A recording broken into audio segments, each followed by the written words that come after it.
Hey VA borrowers, my name is Steve Doherty. I'm the Raleigh VA loan guy. Today I want to build on a previous video that I've made called Should You Always Use Your VA Entitlement? In other words, if you have VA entitlement, does it always 100% of the time make sense to go with a VA loan? Or could a conventional loan be a better option for you? Today, I want to look at that same question, but this time in a refinance perspective. If you have an opportunity to refinance, should you refinance out of a VA loan into a conventional mortgage, right? Does it make more sense, or are there other reasons for doing so? There's a couple reasons why you might want to do this, but there's a whole lot of factors to consider before you make that decision. Let's take a look. So first, let's look at this question from a perspective of saving the most amount of money, right? And that's generally the purpose of a refinance, is to reduce your monthly interest expenditure or your interest expenditure over time.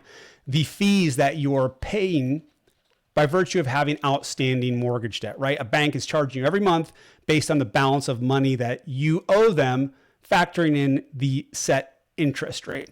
So generally speaking, VA loans have lower interest rates than conventional mortgages, especially on purchases.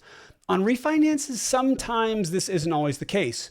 On a conventional mortgage, you can get sort of significant credit for having a low LTV or a loan to balance. What's an LTV, or what's your loan to balance?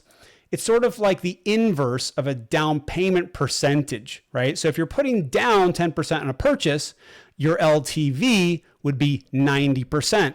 Well, in our refinance, your LTV is calculated based on the loan balance of your new mortgage relative to the appraised value of the home. So to use simple Marine Corps math, let's say your new refinance mortgage is going to be $70,000 and the home is worth $100,000. Then your LTV in that case would be 70%, meaning that the new balance of your mortgage is 70% of the appraised value. On a VA loan, you're not really going to get many pricing benefits, meaning interest rate reductions, by virtue of having a low LTV, right? Maybe your home is worth $1 million and the balance on the mortgage is only $500,000. The interest rate really shouldn't look that much different than if your LTV is 100%, meaning the loan amount is the same as the appraised value. But on a conventional mortgage, there are increased benefits to lowering your LTV, especially on a refinance. So let's say your LTV is 60%, right? Going back to that easy Marine Corps whole math number scenario, let's say your home is worth 100% or $100,000, and the new mortgage balance is only going to be $60,000. You may actually get a better interest rate on a conventional mortgage in that scenario, right? Especially if you cross below the 50% threshold, meaning in that scenario, again, the new mortgage balance is going to be $48,000 on a $100,000 home. The interest rate on the conventional mortgage may actually be better. Now, if you throw into this the fact that you're going to have a funding fee, maybe you do not have a disability rating from the VA, then you're going to add an unnecessary loan balance increase by virtue of the VA loan. So again, in that case, let's say you have a very low loan amount relative to the value of your home, and you're going to pay a funding fee if you go VA. It may actually make more sense from an interest savings perspective to go conventional. Now, most VA refinances are going to be something called an IRRRL, IRRRL. It's 3 R's. I always have to say that in my mind. Interest Rate Reduction Refinance Loan. It's the VA's version of a streamline refinance. FHA also has a streamline refinance. USDA sort of does, but the VA's streamline refi is the best refinance product out there. One big benefit to an IRRRL is the fact that you do not need an appraisal, right? So that saves you money. That saves you $800, maybe $600, depending on your locality, of an appraisal you don't have to pay for, right? The other thing is you remove human factors, right? You remove the odds of an appraiser going out to the property and undervaluing your property. So that's one benefit of an IRRRL. Another is we don't do a debt to income ratio calculation on your mortgage. So if your debts have skyrocketed since you purchased your home and your debt to income ratio is way out of balance, it really doesn't matter. We're not going to say you don't qualify for this loan because your debt to income ratio is too high. So we've talked about the scenario when maybe a conventional loan will cost you less in interest than a VA refinance. And we've also touched on the benefits of a VA IRRRL, that VA streamline, meaning costs, a lack of a debt to income ratio calculation. Let's also consider that on average, the VA loan is almost certainly going to give you a better interest rate for 80% of VA borrowers looking to refinance. But there's one other thing we should think about, and this is really important, and it's a mistake I made when I last refinanced my home. I wish I had done it differently. When you refinance out of a VA mortgage, you free up your VA entitlement. Remember, your entitlement through the VA is essentially how much you are permitted to borrow. If you have charged entitlement, that could limit how much you could borrow on home number two. So let's say you bought your current home in 2020 and you want to go buy another home. Let's say your charged entitlement, which is not the same as your mortgage balance, but let's say your charged entitlement is $110,000 and you want to go buy an $850,000 home. You will not be able to get 100% financing on a VA loan on home number two. You're going to have to make a big down payment. Now, this is kind of a weird principle to think about, because if you just buy your first VA loan and you don't have any VA outstanding VA mortgage loan debt, there is technically no limit on your VA loan set by the VA. Most investors will cap you at $1.5 or $2 million, but still you can buy a $2 million home and do 100% financing with a VA loan. But if you have outstanding, or if you have charged entitlement from the VA, there will be a cap on how much you can borrow on home number two. So when you go to refinance your home, you may want to think about this. If this is your forever home and they're going to have to blow the place up to get you out of it, it's not as important of a consideration. And you probably want to do a VA refinance because you want to get the interest rate as low as possible.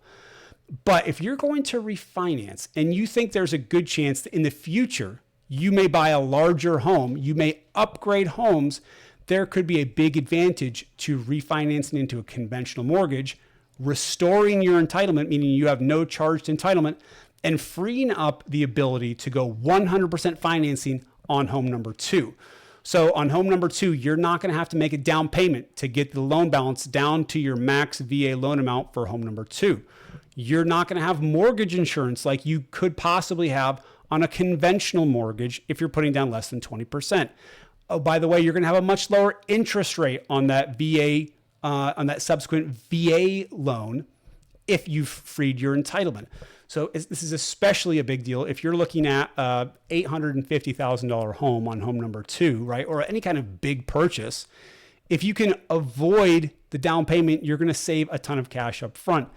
Maybe the interest rate is 5/8 better on the VA loan. This is pretty common, especially right now. 5/8 on a $600,000, $700,000, $800,000 home is a lot of money every month and a lot of interest that you'll avoid. So when you're looking into refinancing, and hopefully we're going to have some periods of time where refinances make sense.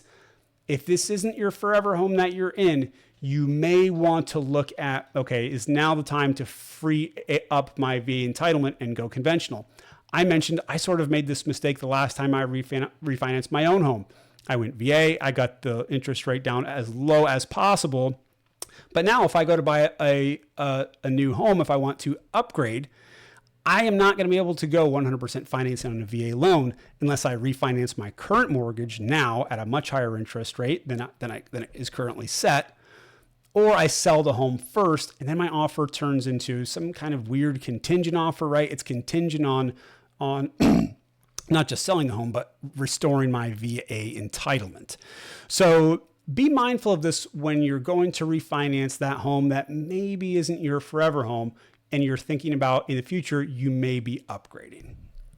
Another consideration in terms of whether or not you should refinance out of a VA loan is what your plans are with regard to that property. So while you're occupying that home as a primary residence, it's fairly easy to refinance into a conventional mortgage as long as you have an LTV of 95%, right? And are going way back to our previous example. That would mean a starting new loan balance of $95,000 on a $100,000 home. So if you're treating that as if you're living in that home, you can refinance it as a primary residence. Not a problem. You may pick up mortgage insurance depending on that balance.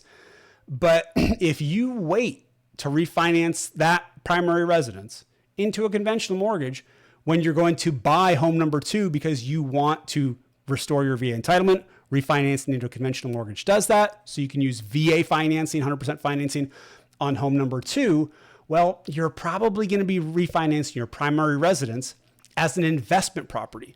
The reason for that is you do not intend to occupy that home you're refinancing as your primary residence anymore. So unless that loan officer is doing something shady, it should be set up as an investment property.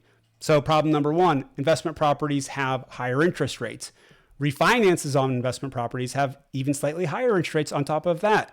The other thing is it will be very hard to get an interest rate on a investment property if your LTV is above 75%.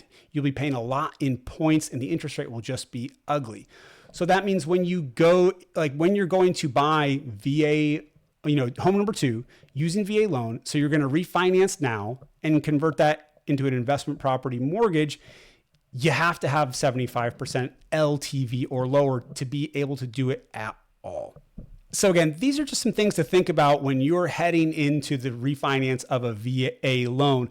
It might be worth pausing and thinking, maybe I should go conventional and restore my VA entitlement to free me up for a big purchase, a big 100% financing VA purchase on home number 2. Again, I'm Steve Doherty. I'm the Raleigh VA loan guy. I'm a loan officer in Raleigh, North Carolina, and a United States Marine Corps veteran. I can do mortgage loans in Virginia, North Carolina, and South Carolina. If you would like me to get you pre-approved for a mortgage loan, please give me a call, send me a text message, shoot me an email, leave a comment below. I'd be more than happy to talk to you.